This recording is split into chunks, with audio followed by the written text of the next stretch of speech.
উঠোনে ঢেকিতে ধান ভানছিলাম। ছেলে এসে বলল, মা আমি সাহায্য করি, আমি জায়গা করে দিলাম। আমরা দুজনে মিলে ঢেকিতে ধান ভানতে লাগলাম। তাল মিলিয়ে উঠানাম করছি। সে হঠাৎ বলল, মা আমাদের এই তাল দেখে মনে হয় আমরা সত্যি স্বামী স্ত্রী। আমি হেসে বললাম, কি সব কইস? সে গম্ভীর হয়ে বলল, আমি মিছা কইতেছি না মা। ঢেকির শব্দ বন্ধ হয়ে গেল। সে আমার দিকে তাকিয়ে বলল, তোর সাথে এভাবে কাম করতে আমার খুব ভালো লাগে। পাশের বাড়ির মহিলারা দূর থেকে দেখছে। সে আমার হাত ধরে বলল, মা আমি তোরে ভালোবাসি। তুই আমার বউ হইয়া যা। ধানের গুঁড়ো আমার শাড়িতে লেগে আছে। আমি সেটা ঝাড়তে গেলাম। সে আমার শাড়ি ধরে বলল, এই শাড়িও তোরে সুন্দর লাগতেছে। গ্রামের বাচ্চারা খেলতে খেলতে আমাদের দিকে তাকাচ্ছে। আমি লজ্জায় ভিতরে চলে যেতে চাইলাম। সে বলল, না যাইস না। বল তুই আমার সাথে বিয়া করবি? সন্ধ্যার আলোতে তার চোখের আকুতি স্পষ্ট দেখা যাচ্ছে। এই গল্পটি সম্পূর্ণ শুনলে আপনাদের পানি অটোমেটিক বের হয়ে যাবে, সো যত দ্রুত সম্ভব হাতের কাছে টিস্যু নিয়ে বসে পড়ো। বিছানার চাদর যেন নষ্ট না হয় সেটা সম্পূর্ণ খেয়াল রাখার অনুরোধ জানিয়ে গল্পটি এখন শুরু করব। তার আগে সর্বশেষ অনুরোধ, দয়া করে এমন পানি বের করার গল্প নিয়মিত শুনতে আমাদের চ্যানেলটি সকলেই সাবস্ক্রাইব করুন। ধন্যবাদ। হ্যালো বন্ধুরা, আমার নাম সুমনা খান। আমার বয়স ৪৪ বছর। আমার স্বামীর নাম রাশেদ খান, বয়স ৪৭ বছর। আমাদের ২ সন্তান, রাহুল আর সুমি। রাহুল ২১ বছর বয়সী, বিশ্ববিদ্যালয়ে পড়ে। সুমি ১৪ বছর বয়সী, স্কুলে যায়। যে ঘটনাটি আমি আপনাদের বলবো সেটা আমাদের পারিবারিক জীবনে এক অদ্ভুত রহস্যের শুরু। আমি যখন উঠোনে ধান ভানছিলাম, রাহুল আমাকে সাহায্য করতে এলো। আমরা যখন একসাথে কাজ করছি তার কথাগুলো আমাকে অবাক করে দিল। কিন্তু আসল রহস্য শুরু হলো পরদিন সকালে। পরদিন ভোরে ঘুম ভেঙে দেখি রাহুল নেই। তার বিছানা গোছানো, কিন্তু সে কোথায় গেল? আমি রাশেদকে ডাকলাম। রাশেদ বলল, রাহুল ভোর ৫টায় বেরিয়েছে। কিন্তু কোথায় গেছে সেটা বলে যায়নি। আমি চিন্তায় পড়ে গেলাম। রাহুল এভাবে কখনো কিছু না বলে যায় না। আমি তার রুমে গিয়ে দেখি তার ডেস্কের উপর একটা পুরনো ডায়েরি। এই ডায়েরি আমি আগে দেখিনি। খুলে দেখি সেখানে অদ্ভুত সব লেখা। কিছু কিছু পাতায় লেখা আছে সময়ের রহস্য, অতীতের সত্য, মায়ের অজানা অতীত। আমি আরও পড়তে থাকি। ডায়েরিতে লেখা, আমার মা জানেন না যে আমি সব কিছু জানি। আমি জানি আমাদের পরিবারের আসল ইতিহাস। আমি জানি কেন আমার বাবার সাথে মায়ের আসল বিয়ে হয়নি। আমি জানি কেন আমি এই বাড়িতে এসেছি। আমার হাত কাঁপতে লাগল। রাহুল কি জানে যা আমি জানি না? আমি পাতা উল্টাতে থাকি। পরের পাতায় লেখা, আমার মা সুমনা খান নয়। আমার আসল মা মারা গেছেন ২০ বছর আগে। সুমনা আমার বাবার দ্বিতীয় স্ত্রী। কিন্তু আমি তাকে আমার আসল মা ভেবেই বড় হয়েছি। আমার চোখে অন্ধকার দেখতে লাগল। এসব কি লেখা? আমি তো রাহুলের আসল মা। আমিই তাকে জন্ম দিয়েছি। আমি আরও পড়তে থাকি। পরের পাতায় লেখা, আজ আমি সত্য জানব। আমি যাব সেই জায়গায় যেখানে আমার আসল মা সমাহিত আছেন। পুরনো কবরস্থানে। যেখানে একটা নাম খোদাই করা আছে, রীতা খান। আমার মাথা ঘুরে গেল। রীতা খান? এই নাম আমি শুনেছি। রাশেদ একবার ঘুমের মধ্যে এই নাম বলেছিল। আমি যখন জিজ্ঞেস করেছিলাম সে বলেছিল কিছু না, স্বপ্ন দেখছিল। আমি দৌড়ে রাশেদের কাছে গেলাম। ডায়েরি হাতে নিয়ে বললাম, এসব কি? রীতা খান কে? আমি কি সত্যিই রাহুলের মা না? রাশেদ ডায়েরি দেখে চুপ হয়ে গেল। অনেকক্ষণ চুপ থেকে বলল, সুমনা আমি তোমাকে সব বলবো। কিন্তু আগে রাহুলকে খুঁজে আনতে হবে। আমরা বেরিয়ে পড়লাম রাহুলকে খুঁজতে। গ্রামের পুরনো কবরস্থানে গিয়ে দেখি রাহুল একটা কবরের সামনে বসে আছে। কবরের পাথরে লেখা, রীতা খান, মৃত্যু ২০০৫। রাহুল আমাদের দেখে বলল, মা আমি সব জানি। তুমি আমার আসল মা না। আমার আসল মা এখানে শুয়ে আছে। রাশেদ কাঁদতে কাঁদতে বলল, হ্যাঁ রাহুল, রীতা তোর আসল মা। সে তোর জন্মের পর পর মারা যায়। আমি তোকে একা মানুষ করতে পারতাম না। তাই সুমনাকে বিয়ে করি। সুমনা তোকে নিজের সন্তানের মতো মানুষ করেছে। আমি কাঁদতে লাগলাম। রাহুল আমার কাছে এসে বলল, মা তুমি আমার আসল মা না হলেও তুমি আমার সবচেয়ে প্রিয় মানুষ। তুমি আমাকে যে ভালোবাসা দিয়েছ সেটা কোনো আসল মায়ের চেয়ে কম না। কিন্তু রাহুল আরও বলল, কিন্তু মা আমার মনে আরেকটা প্রশ্ন আছে। কাল যখন আমি তোমার সাথে ধান ভানছিলাম আমার মনে কেমন যেন অন্যরকম ভাবনা এসেছিল। আমি বুঝতে পারছিলাম না কেন। এখন বুঝলাম আমি তোমাকে মা হিসেবে নয় অন্য কোনো দৃষ্টিতে দেখছিলাম। হয়তো আমার অবচেতন মনে জানত যে তুমি আমার আসল মা না। আমি অবাক হয়ে বললাম, রাহুল, তুমি কি বলছ? রাহুল বলল, মা, আমি জানি এটা অদ্ভুত, কিন্তু গতকাল থেকে আমার মনে একটা অস্বস্তি। আমি তোমাকে দেখলে মনে হচ্ছে তুমি আমার কোনো আত্মীয় নও, তুমি একজন অপরিচিত নারী। আমি বুঝতে পারছিলাম না কেন এমন হচ্ছে। এখন বুঝলাম। রাশেদ বলল, রাহুল, সুমনা তোর মা। সে তোকে নিজের গর্ভে না এনে থাকলেও তোকে মানুষ করেছে মায়ের মতোই। কিন্তু রাহুল আরও অদ্ভুত কথা বলল। সে বলল, বাবা, আমি গত সপ্তাহে একটা স্বপ্ন দেখেছিলাম। স্বপ্নে দেখলাম একজন নারী আমাকে কোলে নিয়ে কাঁদছে। সেই নারীর মুখ দেখতে ঠিক আমার মতো। আমি বুঝতে পারছিলাম সেই নারী আমার আসল মা। তারপর থেকেই আমার মনে সুমনা মায়ের প্রতি অন্য রকম ভাবনা আসছিল। আমি বললাম, রাহুল, তুমি যাই ভাবো, আমি তোমার মা। তুমি আমার ছেলে। রাহুল মাথা নেড়ে বলল, মা, আমি তোমাকে মা হিসেবে ভালোবাসি। কিন্তু এই সত্য জানার পর আমার মনে অদ্ভুত এক দ্বন্দ্ব চলছে। আমি ভাবছি, তুমি যদি আমার আসল মা না হও, তাহলে আমি কি তোমাকে অন্যভাবে ভালোবাসতে পারি? আমি চমকে উঠলাম। রাহুল, তুমি কি বলছ? রাহুল বলল, মা, আমি জানি এটা ভুল, কিন্তু আমি সৎ হতে চাই। গতকাল যখন আমরা ধান ভানছিলাম আমার মনে হচ্ছিল তুমি আমার স্ত্রী। আমি তোমাকে স্পর্শ করতে ইচ্ছা করছিল। আমি বুঝতে পারছিলাম না কেন। রাশেদ রেগে গিয়ে বলল, রাহুল, তুমি কি বলছ? সুমনা তোর মা। কিন্তু রাহুল শান্তভাবে বলল, বাবা, আমি মিথ্যে কথা বলছি না। আমি ভাবলাম হয়তো আমার অবচেতন মন জানত যে সুমনা আমার আসল মা না। তাই আমার মনে এই অনুভূতি এসেছে। আমি বুঝতে পারলাম রাহুলের মনে একটা বড় ধরনের দ্বন্দ্ব চলছে। আমি তাকে শান্ত করার চেষ্টা করলাম। বললাম, রাহুল, তুমি এখন বিভ্রান্ত।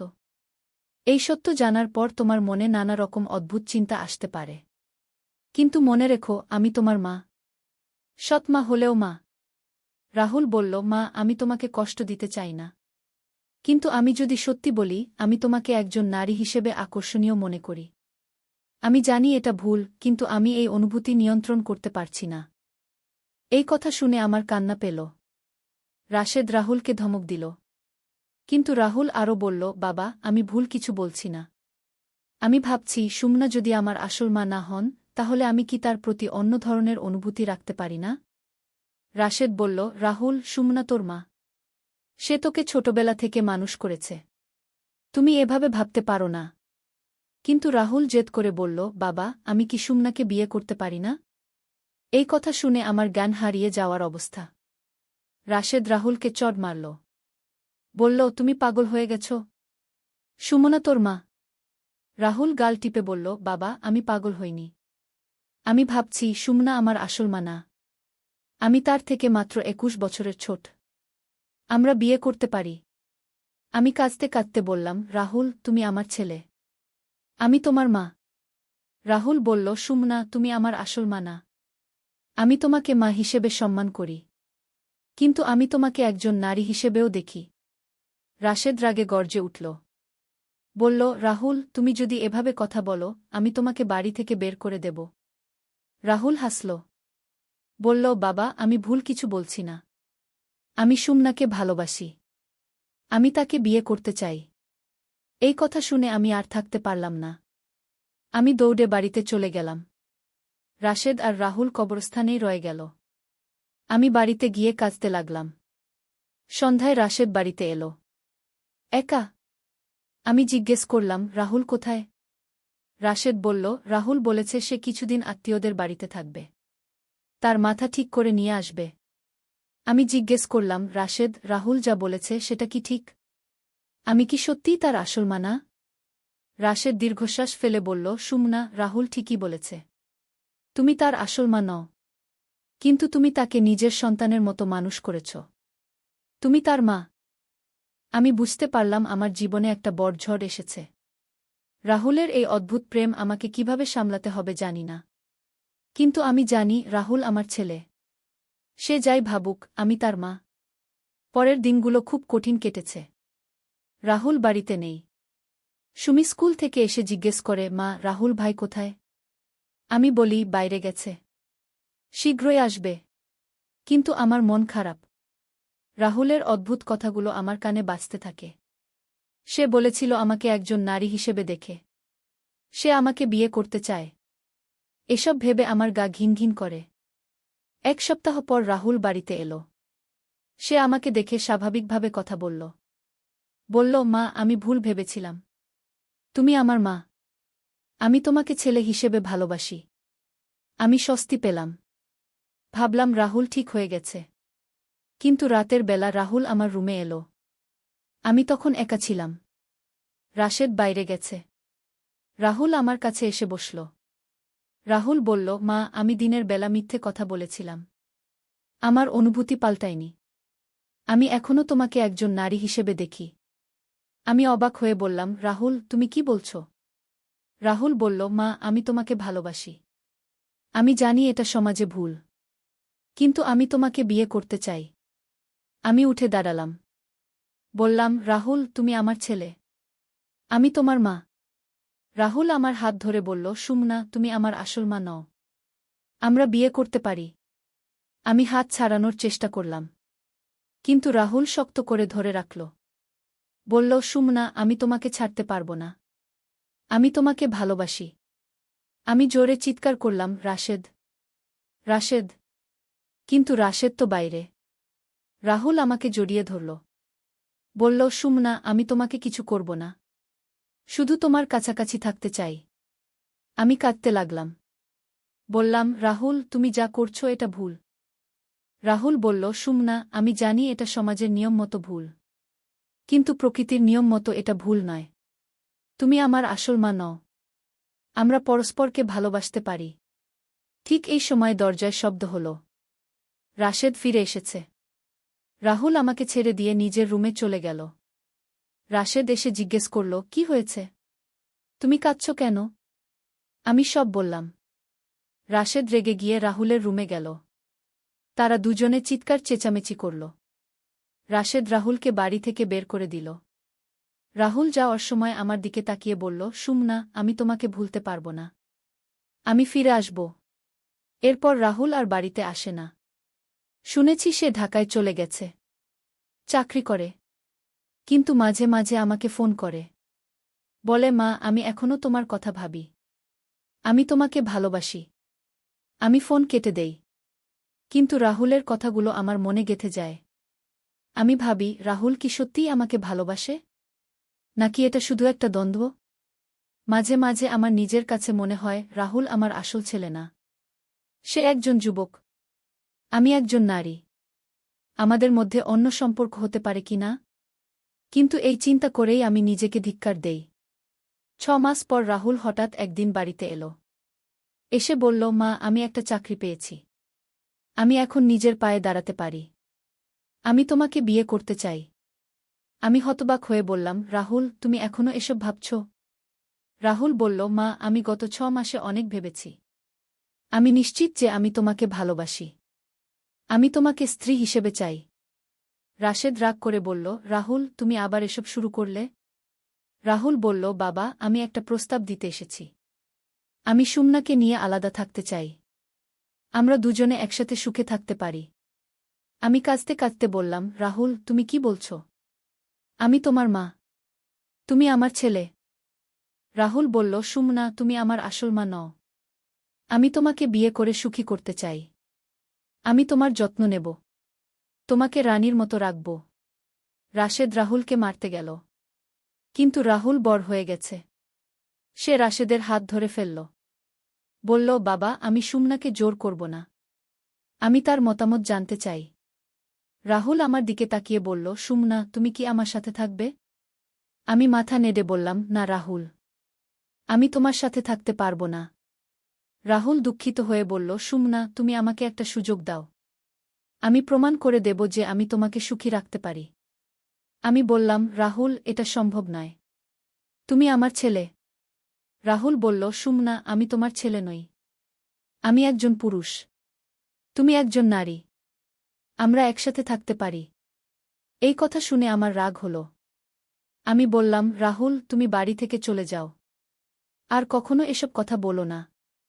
রাহুল দুঃখিত মুখে বলল, ঠিক আছে মা। আমি চলে যাচ্ছি। কিন্তু আমি তোমাকে ভুলব না। রাহুল চলে যাওয়ার পর আমি খুব অস্বস্তি বোধ করতে লাগলাম। মাঝে মাঝে ভাবতাম রাহুলের কথা। সে বলেছিল আমাকে রানীর মতো রাখবে, আমার যত্ন নেবে। এই কথাগুলো আমার মনে বাজতে থাকে। একদিন রাশেদের সাথে ঝগড়া হল। রাশেদ বলল, তুমি কি রাহুলের কথা ভাবছ? আমি চমকে উঠলাম। বললাম, না, আমি কেন রাহুলের কথা ভাবব? রাশেদ বলল, আমি লক্ষ্য করেছি তুমি মাঝে মাঝে অন্যমনস্ক হয়ে যাও। রাহুলের কথা ভাবো। আমি অস্বীকার করলাম। কিন্তু সত্যি কথা হচ্ছে, আমি মাঝে মাঝে রাহুলের কথা ভাবতাম। ভাবতাম সে কি সত্যিই আমাকে ভালোবাসে? আমি কি তার সাথে সুখী হতে পারতাম? 1 বছর পর রাহুল আবার এলো। এবার সে আরও পরিণত দেখাচ্ছে। আমাকে দেখে বলল, মা, আমি 1 বছরে অনেক চিন্তা করেছি। আমি এখনও তোমাকে ভালোবাসি। আমি বললাম, রাহুল, তুমি অন্য কোনো মেয়েকে বিয়ে করো। রাহুল মাথা নেড়ে বলল, না মা, আমি শুধু তোমাকেই ভালোবাসি। আমি অন্য কাউকে বিয়ে করতে পারব না। রাশেদ রাগ করে বলল, রাহুল, তুমি এখনও এসব বলছ? রাহুল শান্তভাবে বলল, বাবা, আমি সুমনাকে জোর করছি না। আমি শুধু আমার মনের কথা বলছি। রাহুল আমার দিকে তাকিয়ে বলল, সুমনা, আমি তোমার জন্য একটা বাড়ি কিনেছি। তুমি চাইলে আমরা সেখানে একসাথে থাকতে পারি। আমি অবাক হয়ে বললাম, রাহুল, তুমি কি করেছ? রাহুল বলল, সুমনা, আমি তোমার জন্য সবকিছু প্রস্তুত করেছি। তুমি শুধু হ্যাঁ বলো। আমি বুঝতে পারলাম রাহুল সত্যিই আমাকে ভালোবাসে। কিন্তু এটা তো সমাজে গ্রহণযোগ্য নয়। আমি বললাম, রাহুল, সমাজ আমাদের মেনে নেবে না। রাহুল বলল, সুমনা, আমি সমাজের পরোয়া করি না। আমি তোমাকে নিয়ে দূরে কোথাও চলে যেতে পারি, যেখানে আমাদের কেউ চেনে না। আমি ভাবতে লাগলাম, রাহুল আমার জন্য এত কিছু করতে প্রস্তুত। সে আমাকে সত্যিই ভালোবাসে। কিন্তু তখনই সুমি স্কুল থেকে ফিরে এলো। সুমি রাহুলকে দেখে খুশি হয়ে বলল, রাহুল ভাই, তুমি কবে এলে? রাহুল সুমিকে কোলে নিয়ে বলল, আমি আজকেই এসেছি। সুমি বলল, রাহুল ভাই, তুমি আর বাড়ি ছেড়ে যাবে না তো? রাহুল সুমির দিকে তাকিয়ে বলল, না, আমি আর যাব না। সুমির কথা শুনে আমার মন খারাপ হল। সুমি তো জানে না যে রাহুল কি চায়। সুমি ভাবে রাহুল তার বড় ভাই। আমি রাহুলকে বললাম, রাহুল, সুমির কথা চিন্তা করো। সে তোমাকে ভাই মনে করে। রাহুল বলল, সুমনা, সুমি আমার বোন। আমি তার যত্ন নেব। তুমি আমার সাথে থাকলে সুমিও আমাদের সাথে থাকতে পারবে। আমি বুঝলাম রাহুল সবকিছু পরিকল্পনা করে এসেছে। রাতে রাহুল আমার রুমে এলো। এবার সে আরও সাহসী।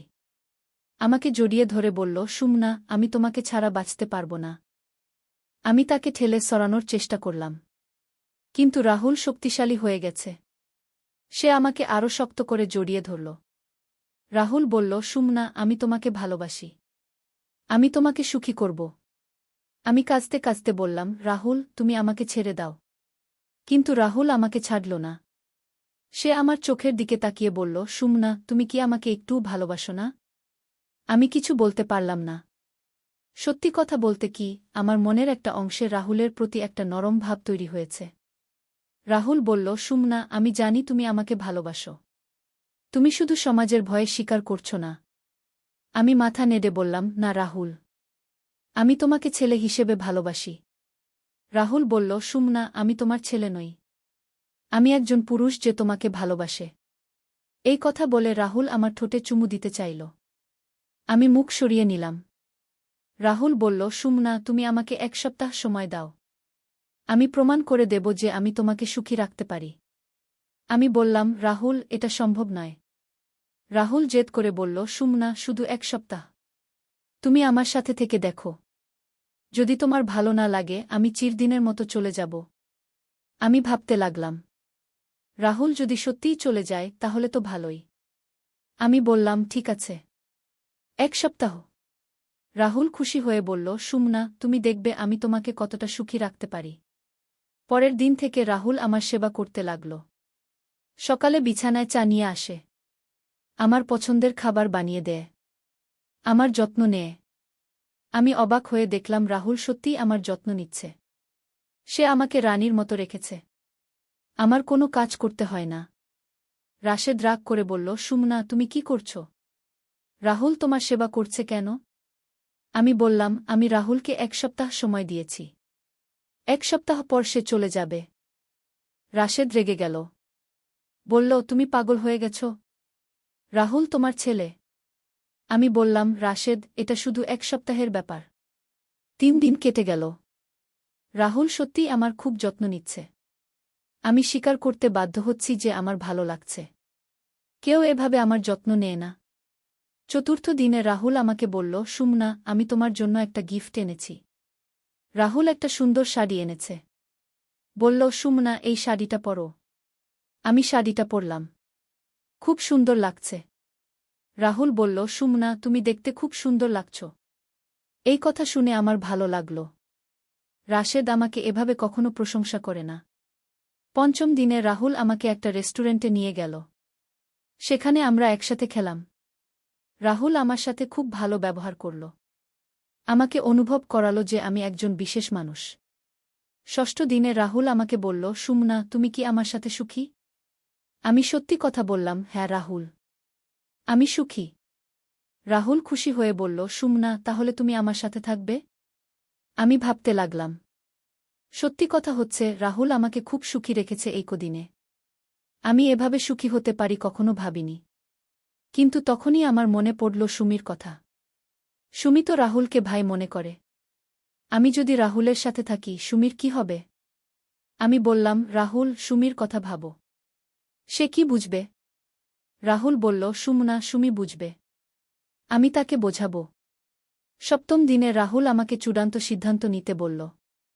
বলল, সুমনা, তুমি কি আমার সাথে যাবে? আমি দীর্ঘ সময় ভেবে বললাম, রাহুল, আমি তোমার সাথে যেতে পারব না। রাহুল দুঃখিত হয়ে বলল, কেন সুমনা? তুমি তো সুখী ছিলে। আমি বললাম, হ্যাঁ, আমি সুখী ছিলাম। কিন্তু সুমির কথা ভাবতে হবে। সমাজের কথা ভাবতে হবে। রাহুল শেষবারের মতো অনুরোধ করে বলল, সুমনা, আমি তোমাকে ছাড়া বাঁচতে পারব না। আমি কাঁদতে কাঁদতে বললাম, রাহুল, তুমি অন্য কোনো মেয়েকে বিয়ে করো। তুমি সুখী হবে। রাহুল মাথা নেড়ে বলল, না সুমনা, আমি শুধু তোমাকেই ভালোবাসি। এই বলে রাহুল বাড়ি ছেড়ে চলে গেল। যাওয়ার সময় বলল, সুমনা, আমি তোমার জন্য অপেক্ষা করব। তুমি যদি কখনো মন পরিবর্তন করো, আমাকে জানাবে। রাহুল চলে যাওয়ার পর আমি খুব খারাপ লাগল। এই 7 দিনে রাহুল আমাকে যে সুখ দিয়েছে সেটা আমি কখনো পাইনি। এখন আমি ভাবি, আমি কি ভুল সিদ্ধান্ত নিয়েছি? রাহুল আমাকে সত্যিই ভালোবাসে। সে আমার যত্ন নিতে চায়। আমি কি তার সাথে সুখী হতে পারতাম? কিন্তু যাই হোক, আমি আমার সিদ্ধান্তে অটল। আমি রাহুলের মা। সে আমার ছেলে। আমরা স্বামী স্ত্রী হতে পারি না। এই গল্পের শেষ এখানেই। কিন্তু আমার মনে রাহুলের কথা এখনো বাজে। সে বলেছিল আমার জন্য অপেক্ষা করবে। আমি জানি না ভবিষ্যতে কি হবে। কিন্তু আমি জানি এই 7 দিনে আমি যে সুখ পেয়েছি সেটা আমার জীবনের সবচেয়ে সুন্দর স্মৃতি। রাহুল এখন আর আমাকে ফোন করে না। শুনেছি সে বিদেশে চলে গেছে। কিন্তু আমি জানি সে আমার কথা ভুলে যায়নি। আমিও তার কথা ভুলতে পারি না। একদিন আলী সাহেব সোহেলের অফিসে এলেন। সোহেল তাকে দেখে অবাক হয়ে গেল। স্যার, আপনি এখানে? হ্যাঁ সোহেল, তোমার অফিস একবার দেখতে চাইলাম। খুব সুন্দর হয়েছে গু। আলী সাহেব পুরো অফিস ঘুরে দেখলেন। কর্মচারীদের সাথে কথা বললেন। তারপর সোহেলের রুমে এসে বসলেন। সোহেল, তুমি অনেক দূর এসেছ। মনে আছে 7 বছর আগে তুমি যখন আমার অফিসে প্রথম এসেছিলে? চা বানানোর কাজ করতে? হ্যাঁ স্যার, সব মনে আছে ইউ। আমি গর্বিত যে আমি তোমাকে একটা সুযোগ দিয়েছিলাম। আর তুমি সেই সুযোগকে কাজে লাগিয়েছ। জানো সফলতার মূল সূত্র কি? কি স্যার? কঠোর পরিশ্রম, সততা আর হাল না ছাড়া। তোমার মধ্যে এই 3টা গুণই আছে গু। সোহেল চোখে জল নিয়ে বলল, আপনি না থাকলে আজ আমি এখানে পৌঁছাতে পারতাম না স্যার। না সোহেল, আমি শুধু একটা দরজা খুলে দিয়েছিলাম। ভেতরে ঢুকে পথ তৈরি করেছ তুমি নিজে গু। আলী সাহেব চলে যাওয়ার আগে বললেন, আমার একটা বড় প্রজেক্ট আছে। একটা 20 ফ্লোর বিজনেস টাওয়ার। আমি চাই তুমি এই প্রজেক্টে আমার সাথে পার্টনার হও। 50-50। রাজি? সোহেল অবাক হয়ে গেল। এত বড় প্রজেক্ট? স্যার, আমার কি যথেষ্ট সামর্থ্য আছে? আছে। আমি বিশ্বাস করি। সোহেল রাজি হয়ে গেল। এটা তার জীবনের সবচেয়ে বড় প্রজেক্ট হবে। ৫০ অধ্যায়, বড় চ্যালেঞ্জ। 20 ফ্লোর বিজনেস টাওয়ারের কাজ শুরু হল। এটা সোহেলের জীবনের সবচেয়ে বড় চ্যালেঞ্জ। প্রজেক্টের বাজেট প্রায় ১০ করোড় টাকা। সোহেলকে ৫ করোড় টাকা ইনভেস্ট করতে হবে। সোহেল তার সব সঞ্চয়ে, ব্যাংক লোন আর কিছু ইনভেস্টর থেকে টাকা জোগাড় করল। এটা একটা বিশাল ঝুঁকি। যদি প্রজেক্ট ব্যর্থ হয়, সব শেষ। মিনা চিন্তিত ছিল। সোহেল, এত বড় ঝুঁকি নেওয়া ঠিক হবে? মিনা, জীবনে বড় কিছু করতে হলে ঝুঁকি নিতে হয়। আমি এই সুযোগ হাতছাড়া করতে চাই না। কিন্তু যদি কিছু ভুল হয়? ভুল হবে না। আমি আলী সাহেবের সাথে আছি। উনি আমাকে গাইড করবেন। প্রজেক্ট শুরু হল। প্রথম ৬ মাস সব ভালোই চলছিল। কাজ সময়মতো হচ্ছে, বাজেট ঠিক আছে। কিন্তু ৭ মাসের মাথায় একটা বড় সমস্যা দেখা দিল। একজন প্রধান ইনভেস্টর হঠাৎ তার টাকা ফেরত চাইলেন। তিনি অন্য একটা জরুরি কাজে টাকা লাগবে বলে জানালেন। ১ করোড় টাকা ফেরত দিতে হবে। সোহেল বিপদে পড়ে গেল। ১ করোড় টাকা এখন কোথায় পাবে? প্রজেক্টে সব টাকা ঢেলে দিয়েছে। সে আলী সাহেবের সাথে কথা বলল। আলী সাহেব বললেন, চিন্তা করো না, আমি ব্যবস্থা করছি। কিন্তু আলী সাহেবও বড় একটা প্রজেক্টে আটকে আছেন। তার হাতে লিকুইড ক্যাশ নেই। সোহেল অন্য ব্যাংক থেকে লোন নেওয়ার চেষ্টা করল। কিন্তু ব্যাংক বলল, ইতিমধ্যে তার অনেক লোন আছে, নতুন লোন দিতে পারবে না। সোহেল রাতে ঘুমাতে পারছিল না। খাওয়া দাওয়া বন্ধ করে দিয়েছিল। মিনা তাকে দেখে খুব চিন্তিত হয়ে গেল। সোহেল, প্লিজ নিজেকে এভাবে শেষ করে ফেলো না। কোনো একটা রাস্তা বের হবেই। কিন্তু সোহেল কোনো রাস্তা দেখতে পাচ্ছিল না। ইনভেস্টর ১৫ দিন সময় দিয়েছে। ১৫ দিনের মধ্যে টাকা ফেরত না দিলে তিনি আইনি ব্যবস্থা নেবেন। ১০ দিন কেটে গেল। সোহেল কোনো সমাধান খুঁজে পেল না। সে প্রায় হাল ছেড়ে দিয়েছিল। ১১ দিনের দিন একটা অপ্রত্যাশিত ঘটনা ঘটল। জাহিদ ভাই, সোহেলের পুরনো সহকর্মী, তার অফিসে এলেন। জাহিদ ভাই এখন একটা রিয়েল এস্টেট কোম্পানিতে সিনিয়র ম্যানেজার। সোহেল, আমি তোমার সমস্যার কথা শুনেছি। হ্যাঁ ভাই, আমি বিপদে পড়েছি। আমি তোমাকে সাহায্য করতে চাই। আমার কিছু সঞ্চয় আছে, ৫ লাখ টাকা। তুমি নাও। সোহেল চোখে জল নিয়ে বলল, ভাই, আমি কিছু বলার দরকার নেই। তুমি আমাকে অনেক কিছু শিখিয়েছ। তোমার কাছ থেকে পরিশ্রম আর সততা শিখেছি। এখন আমার পালা তোমাকে সাহায্য করার। জাহিদ ভাই চলে যাওয়ার পর আরও দুজন এলো। একজন সোহেলের পুরনো ক্লায়েন্ট, আরেকজন তার কর্মচারী। দুজন মিলে আরও ৮ লাখ টাকা দিল। করিম মামা ২০ লাখ টাকা ব্যবস্থা করলেন। তার কিছু বন্ধুদের কাছ থেকে ধার করে। মিনা তার সব গয়না বিক্রি করে ১০ লাখ টাকা দিল। সবাই মিলে প্রায় ৪৫ লাখ টাকা জোগাড় হল। বাকি ৬৫ লাখ টাকা সোহেল তার অফিসের সব অ্যাসেট বিক্রি করে আর একটা প্রাইভেট ফিন্যান্স কোম্পানি থেকে উচ্চ সুদে লোন নিয়ে ব্যবস্থা করল। ঠিক ১৪ দিনের দিন সোহেল ইনভেস্টরকে ১ করোড় টাকা ফেরত দিল। ইনভেস্টর টাকা নিয়ে চলে গেলেন। সোহেল তার অফিসে ফিরে এসে চেয়ারে বসে কাঁদল। এত চাপ, এত টেনশন, সব যেন একসাথে বের হয়ে এল। মিনা এসে তাকে জড়িয়ে ধরল। আমরা পেরেছি সোহেল, আমরা পেরেছি। ১৬ অধ্যায়, পুনরুদ্ধার। এই ঘটনার পর সোহেল আরও সাবধান হয়ে গেল। সে বুঝল, ব্যবসায় শুধু সাহস নয়, বুদ্ধিও লাগে। ঝুঁকি নিতে হয়, কিন্তু হিসাব করে। প্রজেক্ট চলতে থাকল। এবার সোহেল আরও সতর্কতার সাথে সবকিছু পরিচালনা করল। প্রতিটা খরচ হিসাব করল, প্রতিটা সিদ্ধান্ত ভেবেচিন্তে নিল। আরও ১ বছর পর 20 ফ্লোর বিজনেস টাওয়ার সম্পন্ন হল। চমৎকার বিল্ডিং, শহরের অন্যতম সুন্দর ভবন। বিল্ডিংয়ের উদ্বোধন অনুষ্ঠানে শহরের মেয়র এলেন। অনেক ব্যবসায়ী, সাংবাদিক এলো। সোহেলের নাম পত্রিকায় ছাপা হল। স্বপ্নের শহরে এক তরুণ উদ্যোক্তার সফলতার গল্প। প্রজেক্ট থেকে সোহেলের লাভ হল প্রায় ২ করোড় টাকা। এই টাকা দিয়ে সে সব ঋণ শোধ করল। জাহিদ ভাইয়ের টাকা ফেরত দিল। করিম মামার ঋণ শোধ করল। যারা সাহায্য করেছিল সবাইকে টাকা ফেরত দিল। মিনার জন্য নতুন গয়না কিন। আরও সুন্দর। তার মাকে গ্রামে একটা নতুন পাকা বাড়ি বানিয়ে দিল। মা কাঁদতে কাঁদতে বললেন, তোর বাবা বেঁচে থাকলে কত খুশি হতো। তুই আমার সব স্বপ্ন পূরণ করেছিস গে। সোহেল নিজেদের জন্য একটা ফ্ল্যাট কিন। 4 রুমের ফ্ল্যাট, সমুদ্রের কাছে। এখন আর ভাড়া বাড়িতে থাকতে হয় না। সপ্তদশ অধ্যায়, প্রতিদান। সোহেল এখন একজন প্রতিষ্ঠিত উদ্যোক্তা। কিন্তু সে তার শেখ ভোলেনি। যে গ্রাম থেকে সে এসেছে, যারা তাকে সাহায্য করেছে, কাউকেই ভোলেনি। সে তার গ্রামে একটা স্কুল বানিয়ে দিল। সোহেল ফাউন্ডেশন স্কুলকে গরিব ছেলেমেয়েরা ফ্রিতে পড়তে পারবে। ভালো শিক্ষক নিযোগ দিল।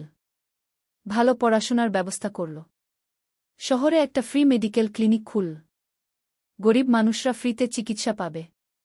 প্রতি বছর 10 জন মেধাবী কিন্তু গরিব ছাত্রছাত্রীকে স্কলারশিপ দেওয়া শুরু করল। তারা বিনামূল্যে পড়াশোনা করতে পারবে। একদিন একটা টিভি চ্যানেল সোহেলের ইন্টারভিউ নিতে এলো। আপনার সফলতার গোপন সূত্র কি? সোহেল একটু ভেবে বলল, কঠোর পরিশ্রম, সততা আর হাল না ছাড়া। এই 3টা জিনিস যদি কারো মধ্যে থাকে, সে যে কোনো কিছু অর্জন করতে পারে। আর সবচেয়ে বড় কথা, যারা আমাকে সাহায্য করেছে তাদের ছাড়া আমি কিছুই না। একা কেউ সফল হতে পারে না গি। আপনার পরবর্তী স্বপ্ন কি? আমি চাই আরও মানুষকে সাহায্য করতে। আমার মতো যারা গ্রাম থেকে শহরে আসে তাদের জন্য একটা ট্রেনিং সেন্টার খুলব। তারা সেখানে বিভিন্ন স্কিল শিখতে পারবে, চাকরি পাবে, নিজের পায়ে দাঁড়াতে পারবে। অষ্টাদশ অধ্যায়, নতুন প্রজন্ম। আরও 5 বছর কেটে গেল। সোহেল এখন 45 বছরের। তার মেয়ে সারা এখন 9 বছরের। স্কুলে ক্লাস 4-এ পড়ে। খুব মেধাবী মেয়ে। একদিন সারা বাবাকে জিজ্ঞেস করল, বাবা, তুমি কিভাবে এত বড় হলে? আমার বন্ধুরা বলে তুমি একজন সফল মানুষ গো। সোহেল তাকে কোলে নিয়ে বসল। বাবা, তুমি জানো তোমার দাদু ছিলেন একজন স্কুল শিক্ষক। খুব সৎ মানুষ। কিন্তু আমরা গরিব ছিলাম। আমি রিকশা চালাতাম গো। রিকশা? সত্যি? হ্যাঁ। তারপর আমি এই শহরে এলাম। অনেক কষ্ট করেছি। কিন্তু হাল ছাড়িনি। মানুষ আমাকে সাহায্য করেছে। আর আমি কঠোর পরিশ্রম করেছি। বাবা, আমিও কি তোমার মতো হতে পারব? অবশ্যই পারবে বাবা। তবে মনে রেখো, সফলতা মানে শুধু টাকা পয়সা না। সফলতা মানে ভালো মানুষ হওয়া, অন্যদের সাহায্য করা, সৎ থাকা। সারা মাথা নাডল। আমি ভালো মানুষ হব বাবা। সোহেল তার মেয়েকে জড়িয়ে ধরল। মনে মনে ভাবল, তার জীবনের সব কষ্ট সার্থক হয়েছে। মিনা রান্নাঘর থেকে ডাকল, খাবার তৈরি। এসো। সোহেল সারাকে নিয়ে ডাইনিং টেবিলে গেল। ঋতু এসেছে। সে এখন বিয়ে করেছে, তার একটা ছেলে হয়েছে। সোহেলের মা মাঝে মাঝে চট্টগ্রামে বেড়াতে আসেন। আজও এসেছেন। সবাই মিলে খেতে বসল। হাসিগল্পে ভরা পরিবার। সোহেল তাকাল তার মায়ের দিকে, মিনার দিকে, সারার দিকে, ঋতুর দিকে। মনে হল, জীবনে আর কি চাই? খাওয়া শেষে সবাই বসে রইল। গল্প করছিল। হঠাৎ সোহেলের ফোন বাজল। অফিস থেকে। একটা জরুরি বিষয়। সোহেল ফোন রেখে দিয়ে মিনাকে বলল, একটা নতুন প্রজেক্টের প্রস্তাব এসেছে। একটা এতিমখানা বানানোর কাজ। সরকারি প্রজেক্ট। তুমি নেবে? অবশ্যই। এটা আমার স্বপ্নের প্রজেক্ট। যেসব বাচ্চাদের বাবা মা নেই তাদের জন্য একটা সুন্দর জায়গা। মিনা হাসল। তুমি কখনো বদলাও না। এখনো অন্যদের কথা ভাবো। এটাই তো জীবন মিনা। শুধু নিজের জন্য বাঁচলে কি হবে? 49 অধ্যায়, উত্তরাধিকার। 10 বছর আরও কেটে গেল। সোহেল এখন 55 বছরের। তার চুলে পাক ধরেছে। কিন্তু শক্তি এখনও আগের মতোই। সারা এখন 19 বছরের। সে বিশ্ববিদ্যালয়ে ইঞ্জিনিয়ারিং পড়ছে। সে চায় বাবার মতো কনস্ট্রাকশন ইন্ডাস্ট্রিতে কাজ করতে। একদিন সারা বাবাকে বলল, বাবা, আমি তোমার কোম্পানিতে কাজ করতে চাই। এখনও তো তোর পড়াশোনা বাকি।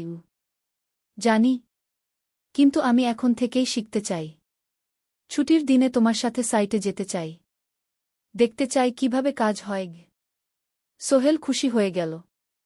তার মেয়ে তার পথ অনুসরণ করতে চায়। ঠিক আছে। কিন্তু শর্ত হল তোকে সবকিছু নিজ থেকে শিখতে হবে। কোনো স্পেশাল ট্রিটমেন্ট পাবি না গে। আমি তো তাই চাই বাবাগু। সারা তার বাবার সাথে কাজ শিখতে শুরু করল। সে দেখল কিভাবে শ্রমিকরা কাজ করে, কিভাবে ম্যাটেরিয়াল বাছাই করতে হয়, কিভাবে একটা প্রজেক্ট ম্যানেজ করতে হয়। সোহেল তাকে কোনো সহজ পথ দিল না। সারাকেও সবার মতো কষ্ট করতে হল। সাইটে রোদে দাঁড়িয়ে থাকতে হল। শ্রমিকদের সাথে কথা বলতে হল। কিন্তু সারা হাল ছাড়ল না। সে তার বাবার মেয়ে। পরিশ্রম করতে জানে। 3 বছর পর সারা গ্রাজুয়েট হল। সে সোহেলের কোম্পানিতে জুনিয়র প্রজেক্ট ম্যানেজার হিসেবে যোগ দিল। সোহেল ধীরে ধীরে সারাকে বড় দায়িত্ব দিতে শুরু করল। সারা তার বাবার মতোই সৎ, পরিশ্রমী। 20 অধ্যায়, সমাপ্তি নয়, নতুন শুরু। আরও 5 বছর পর সোহেল এখন 60 বছরের। সে সিদ্ধান্ত নিল এবার অবসর নেওয়ার সময় এসেছে। কোম্পানির দায়িত্ব সারাকে দেবে। একটা অনুষ্ঠান করা হল। সোহেল আনুষ্ঠানিকভাবে কোম্পানির চেয়ারম্যান পদ থেকে অবসর নিল। সারা হল নতুন ম্যানেজিং ডিরেক্টর। সোহেল তার বক্তব্যে বলল, আমি যখন এই শহরে এসেছিলাম আমার পকেটে ছিল মাত্র 5,000 টাকা। একটা ছোট্ট ব্যাগ। আর অনেক স্বপ্ন। আজ 40 বছর পর আমি পেছনে ফিরে তাকাই, দেখি একটা দীর্ঘ পথ। সেই পথে অনেক কষ্ট ছিল, অনেক বাধা ছিল। কিন্তু ছিল অনেক ভালোবাসাও। অনেক মানুষের সাহায্যও। আমি বিশ্বাস করি সফলতা একা আসে না। এটা আসে অনেক মানুষের সমর্থন, ভালোবাসা আর বিশ্বাস নিয়ে। আমি যা কিছু অর্জন করেছি তা আমার একার না। এটা আমার পরিবারের, আমার কর্মচারীদের, আমার বন্ধুদের, সবার। আজ আমি আমার মেয়ে সারার হাতে এই দায়িত্ব তুলে দিচ্ছি। আমি জানি সে আমার চেয়ে ভালো করবে। কারণ সে শিখেছে আমার ভুল থেকে, আমার অভিজ্ঞতা থেকে। অনুষ্ঠান শেষ হল। সবাই চলে গেল। সোহেল আর মিনা অফিসে একা দাঁড়িয়ে রইল। মিনা, মনে আছে আমরা প্রথম কখন দেখা হয়েছিলাম? হ্যাঁ, তোমার সেই ছোট্ট মুদি দোকানে। তুমি বিস্কুট কিনতে এসেছিলে। কে ভেবেছিল সেই দিন থেকে আমাদের এই পর্যস্বপ্নের শহর। প্রথম অধ্যায়, যাত্রা শুরু। সকাল 7টা বেজে গেছে। ঢাকার কমলাপুর রেলস্টেশনে মানুষের ভিড়। চারদিকে চা বিস্কুট বিক্রেতাদের চিৎকার, ট্রেনের হর্ন আর যাত্রীদের কোলাহল। এই বিশাল ভিড়ের মধ্যে একটা ছোট্ট ব্যাগ হাতে দাঁড়িয়ে আছে সোহেল। বয়স মাত্র 22। গায়ের রং শ্যামলা, চোখে স্বপ্নের ঝিলিক। ভাইজা, চট্টগ্রামের টিকিট আছে? সোহেল টিকিট কাউন্টারের সামনে দাঁড়িয়ে জিজ্ঞেস করল। আছে। 3 টাকা। কাউন্টারের লোকটা উত্তর দিল। সোহেল তার পকেট থেকে টাকা বের করল। মোট 5,000 টাকা। এই টাকা সে জমিয়েছে গত 3 বছরে রিকশা চালিয়ে। তার স্বপ্ন ছিল চট্টগ্রাম গিয়ে একটা ভালো চাকরি পাওয়া। গ্রামে আর থাকতে চায় না সে। বাবা মারা গেছেন 10 বছর আগে। মা আর ছোট বোন ঋতুকে নিয়ে সংসার চালাচ্ছিল রিকশা চালিয়ে। কিন্তু এভাবে তো আর সারা জীবন চলবে না। টিকিট কেটে সোহেল প্ল্যাটফর্মে এল। ট্রেন ছাড়বে আর মাত্র 15 মিনিট পরে। সে একটা বেঞ্চে বসে পড়ল। ব্যাগটা বুকের কাছে চেপে ধরল। এই ব্যাগে আছে তার সব সম্পদ, কিছু কাপড়, একটা ছোট্ট ফটো ফ্রেমে বাবা মায়ের ছবি, আর কিছু টাকা। কোথায় যাচ্ছেন? পাশে বসা একজন বয়স্ক মানুষ জিজ্ঞেস করলেন। চট্টগ্রাম কাকা। চাকরি খুঁজতে যাচ্ছি। কে? সোহেল বিনয়ের সাথে উত্তর দিল। ভালো। তবে শহরে সাবধানে থাকবেন। শহর মানে অনেক সুযোগ, কিন্তু অনেক ফাঁদও আছে। বয়স্ক লোকটা বললেন। সোহেল মাথা নাড়ল। সে জানে শহরের জীবন সহজ না। কিন্তু তার কোনো বিকল্প নেই। গ্রামে রিকশা চালিয়ে মাসে 3,500 টাকা আয় হতো। তার মধ্যে সংসার চালাতে হতো, বোনের স্কুলের খরচ দিতে হতো, মায়ের ওষুধের খরচ দিতে হতো। কিছুই বাঁচত না। আর এই জীবন থেকে বেরোনোর একটাই পথ, শহরে গিয়ে ভালো কাজ খুঁজে নেওয়া। সোহেল মনে মনে ভাবল তার বাবার কথা। বাবা ছিলেন একজন স্কুল শিক্ষক। খুব সৎ মানুষ ছিলেন। সবসময় বলতেন, সোহেল, তুই লেখাপড়া শিখে বড় মানুষ হবি। আমাদের পরিবারে আর কেউ বড় চাকরি করেনি। তুই করবি। কিন্তু বাবা যখন মারা গেলেন তখন সোহেল মাত্র এসএসসি পরীক্ষা দিয়েছে। ফলাফল ভালো হয়েছিল, জিপিএ অর্ধচতু। কিন্তু বাবার মৃত্যুর পর আর পড়া হল না। পরিবারের দায়িত্ব নিতে হল। ট্রেন ছাড়ল। সোহেল জানালার পাশে বসে বাইরে তাকাল। ধানক্ষেত, নদী, ছোট ছোট গ্রাম, সব পেছনে ফেলে ট্রেন এগিয়ে চল। সোহেলের মনে হল সে যেন তার পুরনো জীবনটাকেও পেছনে ফেলে আসছে। ট্রেনে একজন হকার এসে চা বিক্রি করছিল। সোহেল একটা চা কিন। 10 টাকা। চা খেতে খেতে সে ভাবছিল চট্টগ্রাম পৌঁছে কি হবে। করিম মামা তাকে সাহায্য করবেন তো? চাকরি পাওয়া যাবে তো? করিম মামা আসলে সোহেলের খুব দূর সম্পর্কের মামা। সোহেলের দাদির বোনের ছেলে। অনেক বছর আগে গ্রাম ছেড়ে চট্টগ্রামে চলে গিয়েছিলেন। সেখানে একটা কনস্ট্রাকশন কোম্পানিতে কাজ করেন। বছরে একবার দুবার গ্রামে আসতেন। গত বছর যখন এসেছিলেন তখন সোহেলের মাকে বলেছিলেন সোহেলকে চট্টগ্রাম পাঠান। আমি একটা কাজের ব্যবস্থা করে দেব। সেই কথাতেই ভরসা করে সোহেল আজ এই যাত্রা। দ্বিতীয় অধ্যায়, নতুন শহর। চট্টগ্রাম পৌঁছাতে প্রায় 6 ঘণ্টা লেগে গেল। দুপুর 1টা বাজে। সোহেল স্টেশন থেকে বের হয়ে শহরের রাস্তায় দাঁড়াল। কি বিশাল শহর! এত গাড়ি, এত মানুষ। চারদিকে উঁচু উঁচু বিল্ডিং, দোকানপাট, মানুষের ভিড়। সোহেল কিছুক্ষণ দাঁড়িয়ে থাকল সব কিছু দেখতে দেখতে। তার মনে হচ্ছিল সে যেন অন্য কোনো পৃথিবীতে এসে পড়েছে। তার পকেটে একটা ছোট্ট কাগজ আছে। সেখানে লেখা একটা ঠিকানা, করিম মিয়া, বাড়ি নং 23, রোড নং 5, আগ্রাবাদ, চট্টগ্রামকে। সোহেল একটা রিকশা ডাকল। কত নেবেন আগ্রাবাদ যেতে? 50 টাকা গু। সোহেল রিকশায় উঠল।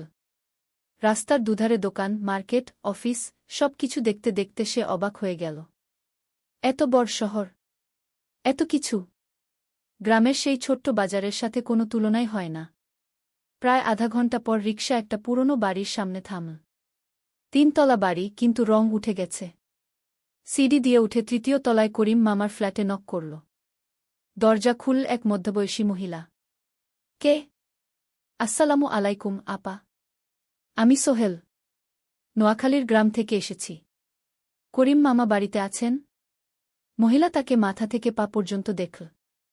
করিম তো অফিসে গেছে। তুমি কে? কোথা থেকে এসেছ? সোহেল সব খুলে বলল। মহিলা তাকে ভেতরে ঢুকতে দিল। বসো। করিম সন্ধ্যায় ফিরবে গু। ফ্ল্যাটটা ছোট। 2টো রুম, একটা ছোট্ট রান্নাঘর আর একটা বাথরুম। কিন্তু সোহেলের কাছে খুব সুন্দর লাগল। গ্রামের সেই টিনের ঘরের চেয়ে তো অনেক ভালো। মহিলা তার নাম জানাল সালমা। করিম মামার স্ত্রী। তাদের 2টো ছেলে, একজন ক্লাস 8-এ পড়ে, আরেকজন ক্লাস 5-এ। খেয়েছ? সালমা আপা জিজ্ঞেস করল। না আপা গু। অপেক্ষা করো। ভাত আছে, মাছ আছে। খাও। সোহেল প্রথমে রাজি হতে চাইল না। কিন্তু খুব খিদে পেয়েছিল। সকাল থেকে শুধু একটা চা আর বিস্কুট খেয়েছে। খাওয়া দাওয়ার পর সোহেল বসে রইল। সালমা আপা তাকে গল্প করতে লাগল।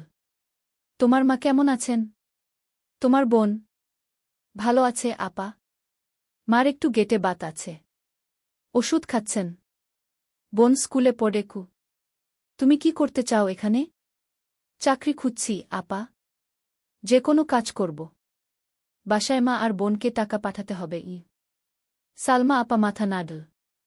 করিম তোমার জন্য কিছু একটা করবে। সে ভালো মানুষ গ। সারাদিন অপেক্ষা করু সোহেল। সন্ধ্যা 6টায় করিম মামা ফিরলেন। 50-এর কাছাকাছি বয়স, কালো রঙের প্যান্ট শার্ট পরা, হাতে একটা ব্যাগ। আরে সোহেল, কবে এলি? করিম মামা খুশি হয়ে বললেন। আজ সকালে মামা গু। করিম মামা তাকে জড়িয়ে ধরলেন। অনেকদিন পর দেখলাম। কেমন আছিস? ভালো আছি মামা গি। ভালো করেছিস এসে। এখানে অনেক সুযোগ আছে। তোর জন্য একটা কাজের ব্যবস্থা করে দেব। তবে প্রথমে কয়েকদিন এখানে থাক। শহরটা একটু চিনে নে।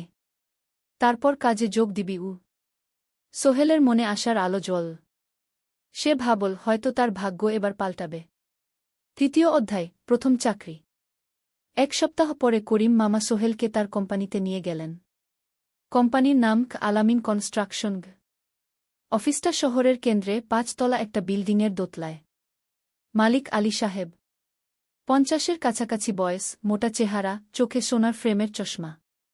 বড়লোক মানুষ, কিন্তু খুব কড়া। এই ছেলেটাকে কি কাজে লাগাবেন? আলী সাহেব করিম মামাকে জিজ্ঞেস করলেন। স্যার, ও আমার আত্মীয়। গ্রাম থেকে এসেছে। খুব পরিশ্রমী। যে কোনো কাজে লাগাতে পারেন উ। আলী সাহেব সোহেলের দিকে তাকালেন। তুমি কি পড়েছ? Sir, SSC pass. জিপিএ অর্ধচতু উ। হুম। ভালো। কম্পিউটার চালাতে পারো? না স্যার, পারি না। কিন্তু শিখতে চাই উ। আলী সাহেব একটু ভাবলেন। ঠিক আছে। তোমাকে অফিসের কাজে রাখব। ফাইল গুছানো, চা বানানো, কাগজপত্র নিয়ে যাওয়া না এসব। মাসে 5,000 টাকা। রাজি আছো? জি স্যার। সোহেল খুশি হয়ে গেল। 5,000 টাকা। রিকশা চালিয়ে 3,500 পেত। এখানে 5,000। কাজ শুরু হলো পরদিন থেকে। সকাল 8টায় অফিসে যেতে হয়, ফিরতে হয় সন্ধ্যা 7টায়। প্রথম দিন সোহেল ঘুম থেকে উঠল ভোর 5টায়। তৈরি হয়ে 7:30টায় অফিসের উদ্দেশ্যে বের হল। করিম মামার বাড়ি থেকে অফিস প্রায় 5 কিলোমিটার। বাসে যেতে হয়। অফিসে পৌঁছে সোহেল দেখল সেই প্রথম আলী সাহেব এখনো আসেননি। অফিস খোলা ছিল না। 8-10 মিনিট পর একজন লোক এসে অফিস খুল। তুমি নতুন? জি। আমি সোহেল গু। আমি জাহিদ, অ্যাসিস্ট্যান্ট ম্যানেজার। এসো উ। জাহিদ ভাই সোহেলকে সব কিছু দেখাল। অফিসে মোট 6 জন কর্মচারী। 2 জন ইঞ্জিনিয়ার, একজন অ্যাকাউন্ট্যান্ট, একজন অ্যাসিস্ট্যান্ট ম্যানেজার, জাহিদ ভাই, একজন রিসেপশনিস্ট, আর এখন সোহেল। সোহেলের কাজ শুরু হলো চা বানানো দিয়ে। তারপর অফিস পরিষ্কার করা, ফাইল গুছানো, কাগজপত্র এক জায়গা থেকে আরেক জায়গায় নিয়ে যাওয়া। কাজ কঠিন না, কিন্তু সারাদিন দৌড়ঝাঁপ করতে হয়। দুপুরে খাবারের জন্য আধা ঘন্টা বিরতি। সোহেল একটা ছোট হোটেলে গিয়ে ভাতরাল তরকারি খেল। 50 টাকা। সন্ধ্যায় অফিস বন্ধ হল। সোহেল ক্লান্ত হয়ে বাসায় ফিরল। কেমন লাগল প্রথম দিন? করিম মামা জিজ্ঞেস করলেন। ভালো মামা। অনেক কিছু শিখলাম ঘ। প্রথম মাসের শেষে সোহেল বেতন পেল 5,000 টাকা। সে 3,000 টাকা মাকে পাঠাল। মা ফোনে কাঁদতে লাগলেন। আল্লাহ তোকে ভালো রাখুক সোহেল উ। সোহেলের চোখেও জল এলো। তার মনে হল সে একটা বড় কাজ করতে পেরেছে। চতুর্থ অধ্যায়, শহরের জীবন। 3 মাস কেটে গেল। সোহেল এখন শহরের সাথে মিশে গেছে। প্রতিদিন অফিসে যাও আসার পথে সে দেখে হাজারো মানুষের জীবন। কেউ সফল, কেউ ব্যর্থ। কিন্তু সবাই চলছে নিজের পথে। সোহেল অফিসের কাজের পাশাপাশি কম্পিউটার শেখার চেষ্টা করছে। অফিসে একটা কম্পিউটার আছে। যখন কেউ ব্যবহার করে না, তখন সোহেল একটু একটু শিখার চেষ্টা করে। জাহিদ ভাই তাকে সাহায্য করেন। সোহেল, তুমি যদি কম্পিউটার ভালোভাবে শিখতে পারো, তাহলে তোমার ভবিষ্যৎ উজ্জ্বল। জাহিদ ভাই একদিন বললেন। কিভাবে শিখব ভাই? ট্রেনিং সেন্টারে যাও। সন্ধ্যায় ক্লাস আছে। মাসে 2,000 টাকা লাগবে গে। সোহেল ভাবল। 2,000 টাকা অনেক। কিন্তু এটা বিনিয়োগ। ভবিষ্যতের জন্য। সে একটা ট্রেনিং সেন্টারে ভর্তি হল। সপ্তাহে 3 দিন, সন্ধ্যা 7:30 থেকে রাত 9টা পর্যন্ত ক্লাস। কম্পিউটারের basic, MS Word, Excel, PowerPoint, internet ব্যবহার। একদিন অফিস থেকে ফেরার সময় সোহেল একটা দোকানে চা খেতে গেল। দোকানের পাশেই একটা ছোট্ট মুদি দোকান। সেখানে একটা মেয়ে বসে আছে। বয়স হবে 20-এর কাছাকাছি। সাদাসিধে চেহারা, সাদা শাড়ি পরা, কিন্তু চোখে এক ধরনের দৃঢ়তা। ভাইজা, 1 প্যাকেট বিস্কুট দেন কি? সোহেল বলল। মেয়েটা বিস্কুট দিল। 20 টাকা। সোহেল টাকা দিয়ে যাচ্ছিল, হঠাৎ মেয়েটা বলল, আপনি নতুন এসেছেন এই এলাকায়, তাই না? হ্যাঁ। 3 মাস হল। কিভাবে বুঝলেন? আপনার চেহারা দেখেই বোঝা যায়। এখনও গ্রামের ছোঁয়া আছে। আর আপনি প্রতিদিন এই পথ দিয়ে যান। দেখেছি কি? মেয়েটা হাসল। সোহেলও হেসে ফেল।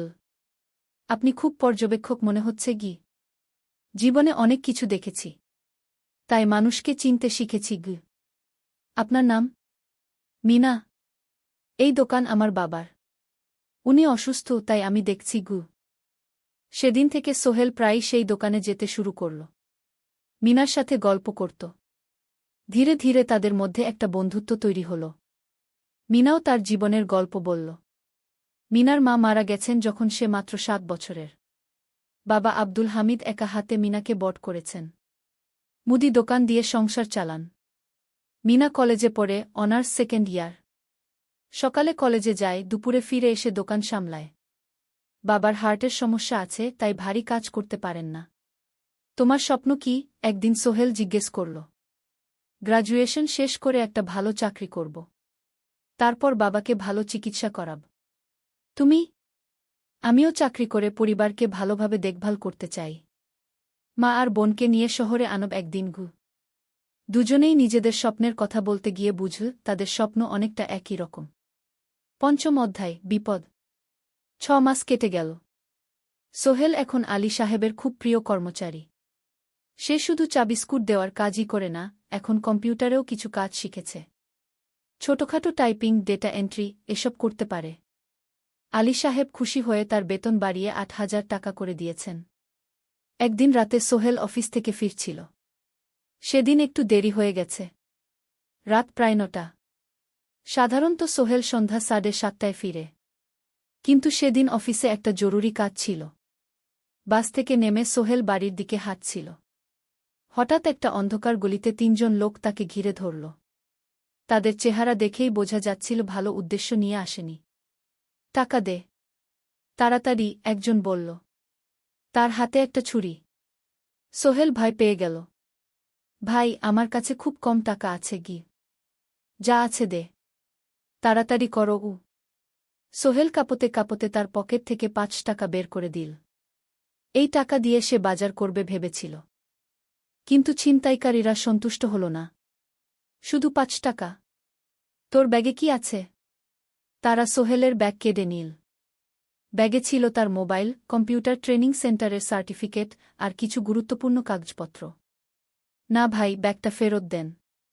ওতে আমার জরুরি জিনিস আছে। মোবাইল নিয়ে নেন, কিন্তু ব্যাগটা দেন গু। কিন্তু ওরা শুনল না। একজন সোহেলকে জোরে ধাক্কা দিল। সোহেল পড়ে গেল। মাথা রাস্তার কংক্রিটে ধাক্কা লেগে গেল। রক্ত বের হল। 3 জন দৌড়ে পালিয়ে গেল। কিছুক্ষণ সোহেল অজ্ঞান হয়ে পড়ে রইল। তারপর ধীরে ধীরে জ্ঞান ফিরল। মাথায় প্রচণ্ড ব্যথা। সে উঠে দাঁড়ানোর চেষ্টা করল, কিন্তু মাথা ঘুরছিল। কোনোমতে একটা দেয়াল ধরে দাঁড়াল। একজন পথচারী তাকে দেখে থামল। কি হয়েছে ভাই? ছিনতাই হয়েছে গি? এসো, আমি তোমাকে হাসপাতালে নিয়ে যাই। কিন্তু সোহেল রাজি হল না। না, ঠিক আছি, বাড়ি যেতে পারব। সে কোনোমতে করিম মামার বাড়িতে পৌঁছাল। দরজা খুলেই সালমা আপা চিৎকার করে উঠলেন। ও আল্লাহ! কি হয়েছে? করিম মামা দৌড়ে এলেন। সোহেলকে ভেতরে নিয়ে গেলেন। তার মাথায় জল ঢেলে রক্ত পরিষ্কার করলেন। ক্ষতটা বেশ গভীর। হাসপাতালে যেতে হবে কি? করিম মামা বললেন। তারা একটা অটোরিকশা নিয়ে নিকটস্থ হাসপাতালে গেলেন। ডাক্তার সোহেলের মাথায় 3টা সেলাই দিলেন। বলল, 1 সপ্তাহ বিশ্রাম নিতে হবে। কোনো ভারী কাজ করা যাবে না। হাসপাতাল থেকে ফিরে সোহেল শুয়ে রইল। তার মনে হচ্ছিল সবকিছু শেষ হয়ে গেছে। মোবাইল চলে গেছে, গুরুত্বপূর্ণ কাগজপত্র চলে গেছে। এখন 1 সপ্তাহ অফিস করতে পারবে না। পরদিন সকালে করিম মামা আলী সাহেবকে ফোন করে সব জানালেন। আলী সাহেব বললেন, ঠিক আছে, সোহেল ভালো হয়ে এলে আসবে, চিন্তার কিছু নেই গি। মিনা যখন এই খবর শুনল, সে সন্ধ্যায় সোহেলকে দেখতে এলো করিম মামার বাড়িতে। সাথে এনেছিল কিছু ফল। কি হয়েছিল? মিনা চিন্তিত গলায় জিজ্ঞেস করল। সোহেল সব বলল। মিনা রেগে গেল। এই শহরে এখন অনেক অপরাধ বেড়ে গেছে। পুলিশ কিছু করে না। তুমি পুলিশে রিপোর্ট করেছ? না, লাভ নেই। তবুও করা উচিত। তোমার মোবাইলটা হয়তো খুঁজে পাওয়া যাবে গি। করিম মামা সোহেলকে নিয়ে পুলিশ স্টেশনে গেলেন। জেনারেল ডায়েরি করলেন। কিন্তু পুলিশ খুব একটা আশা দিল না। দেখি কিছু করা যায় কিনা গু। সোহেল বুঝল মোবাইল আর ফিরবে না। সেই 1 সপ্তাহ সোহেলের জীবনের সবচেয়ে কঠিন সময় ছিল। সে শুধু শারীরিকভাবেই ক্ষতিগ্রস্ত হয়নি, মানসিকভাবেও ভেঙে পড়েছিল। প্রতিরাতে দুঃস্বপ্ন দেখত। সেই 3 জন ছিনতাইকারীর মুখ ভুলতে পারছিল না। মিনা প্রায় প্রতিদিন আসত। তাকে সাহস দিত। তুমি হাল ছেড়ো না সোহেল। জীবনে এরকম খারাপ সময় আসে। কিন্তু এটা কাটিয়ে ওঠাই হলো আসল বীরত্ব। সোহেলের মা গ্রাম থেকে ফোন করতেন, করিম মামার মোবাইল থেকে। তুই ভালো আছিস তো? সোহেল মাকে সব সত্যি বলেনি, শুধু বলেছে, হ্যাঁ মা, ভালো আছি, একটু জ্বর হয়েছিল, এখন ভালো। এক সপ্তাহ পর সোহেল আবার অফিসে গেল। আলী সাহেব তাকে দেখে খুশি হলেন। কেমন আছো? ভালো আছি স্যার। ঠিক আছে, তবে প্রথম কয়েকদিন হালকা কাজ করবে। সোহেল আবার কাজে মন দিল। কিন্তু একটা জিনিস তাকে খুব কষ্ট দিচ্ছিল, তার মোবাইল নেই। মায়ের সাথে কথা বলতে পারছে না নিয়মিত। করিম মামার মোবাইল চাইতে সংকোচ লাগে। একদিন জাহিদ ভাই তাকে ডাকলেন। সোহেল, আমার একটা পুরনো মোবাইল আছে, তুমি ব্যবহার করো? না ভাই, আমি নাও, আমার কাজে লাগছে না, তুমি রাখো। সোহেল কৃতজ্ঞতায় প্রায় কেঁদে ফেল। ধন্যবাদ ভাই। মোবাইল পেয়ে সোহেল প্রথমেই মাকে ফোন করল। মা খুব খুশি হলেন। এতদিন ফোন করিসনি কেন? মা, মোবাইলটা নষ্ট হয়ে গিয়েছিল, নতুন নিয়েছি। মায়ের গলায় স্বস্তি ফুটে উঠল। ষষ্ঠ অধ্যায়, নতুন সুযোগ। আরও 3 মাস কেটে গেল। সোহেল পুরোপুরি সুস্থ হয়ে গেছে। তার জীবন আবার স্বাভাবিক হয়ে এসেছে। সে এখন কম্পিউটার ট্রেনিং শেষ করেছে, সার্টিফিকেট পেয়েছে। কিন্তু একটা ঘটনা তার জীবনে বড় পরিবর্তন নিয়ে এলো। একদিন সকালে আলী সাহেব তাকে ডাকলেন। সোহেল, বসো। সোহেল বসল। মনে একটু ভয় লাগছিল। আলী সাহেব কি তাকে বকবেন? সোহেল, তুমি তো এখন কম্পিউটার চালাতে পারো? জি স্যার, একটু একটু শিখেছি। ভালো, আমি তোমার কাজ দেখছি, তুমি খুব পরিশ্রমী আর সৎ। আমাদের কোম্পানিতে এরকম মানুষের দরকার। সোহেল কিছু বুঝতে পারছিল না। আমি তোমাকে একটা সুযোগ দিতে চাই। আমাদের কোম্পানি একটা ট্রেনিং প্রোগ্রাম চালু করছে নতুন কর্মচারীদের জন্য। 6 মাসের কোর্স। কম্পিউটার, অ্যাকাউন্টিং, ভবন নির্মাণের হিসাব নিকাশ, প্রজেক্ট ম্যানেজমেন্ট সব শিখবে। কোম্পানি সব খরচ দেবে। ট্রেনিংয়ের সময় তোমার বেতনও চলবে। রাজি আছো? সোহেল বিশ্বাস করতে পারছিল না। স্যার, সত্যি? আমাকে এত বড় সুযোগ দিচ্ছেন? হ্যাঁ, তুমি ভালো ছেলে, পরিশ্রমী। আমি তোমাকে এগিয়ে দিতে চাই। ভবিষ্যতে তুমি এই কোম্পানির একজন গুরুত্বপূর্ণ কর্মচারী হবে। সোহেল কৃতজ্ঞতায় প্রায় কেঁদে ফেল। ধন্যবাদ স্যার, আমি কঠোর পরিশ্রম করব। আমি জানি। সেদিন সন্ধ্যায় সোহেল মিনার দোকানে গেল। মিনাকে খবরটা দিল। মিনা খুব খুশি হল। তার চোখে জল এসে গেল। তুমি পারবে সোহেল, আমি জানি। সোহেল তার মা আর বোনকেও ফোন করে খবরটা দিল। মা কাঁদতে লাগলেন। তোর বাবা বেঁচে থাকলে কত খুশি হতো। ট্রেনিং শুরু হলো পরের মাস থেকে। প্রতিদিন সকালে 3 ঘন্টা ক্লাস, তারপর বাকি সময় অফিসের কাজ। ক্লাসে 5 জন নতুন কর্মচারী। সবাই তরুণ, উৎসাহী।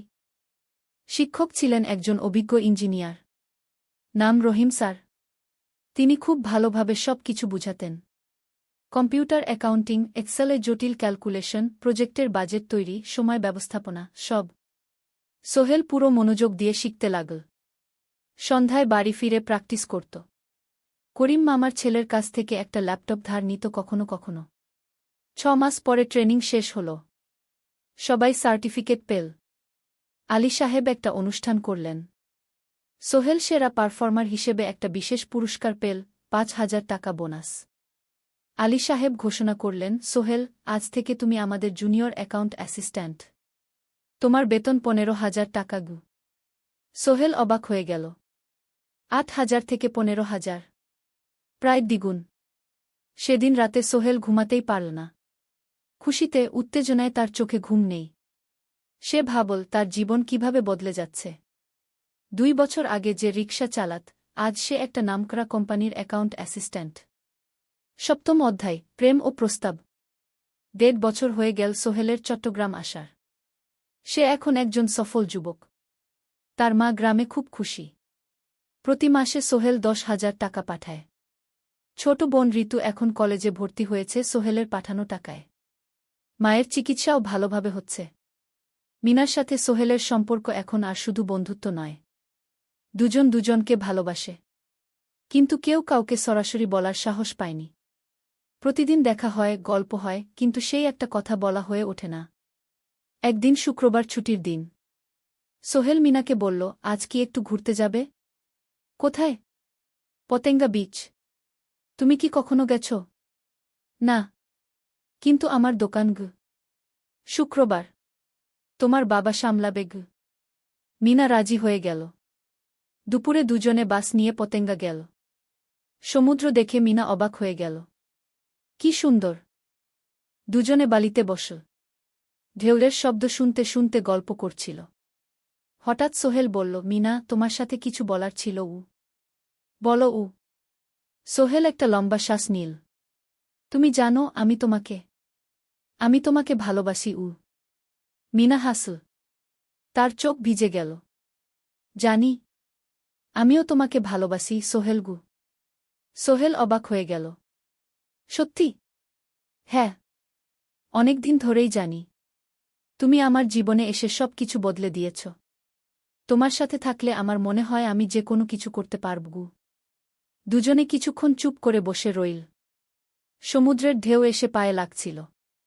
সূর্য পশ্চিমে ঢলে পড়ছে। আকাশ লালকুমলা হয়ে গেছে। কিন্তু আমার বাবার সাথে কথা বলতে হবে, কি মিনা বলল। আমি তৈরি। যখন বলবে তখন বলব। পরের সপ্তাহে সোহেল মিনার বাবার সাথে কথা বলল। আব্দুল হামিদ সাহেব প্রথমে একটু দ্বিধা করলেন। তুমি কোনো পরিবারের ছেলে? তোমার বাবা কি করতেন? সোহেল সব সত্যি বলল। তার বাবা ছিলেন স্কুল শিক্ষক। মারা গেছেন 10 বছর আগে। মা গ্রামে থাকেন। ছোট বোন কলেজে পড়ে। তুমি নিজে কি করো? আমি আলামিন কনস্ট্রাকশন কোম্পানিতে জুনিয়র অ্যাকাউন্ট অ্যাসিস্ট্যান্ট। মাসে 15,000 টাকা বেতন।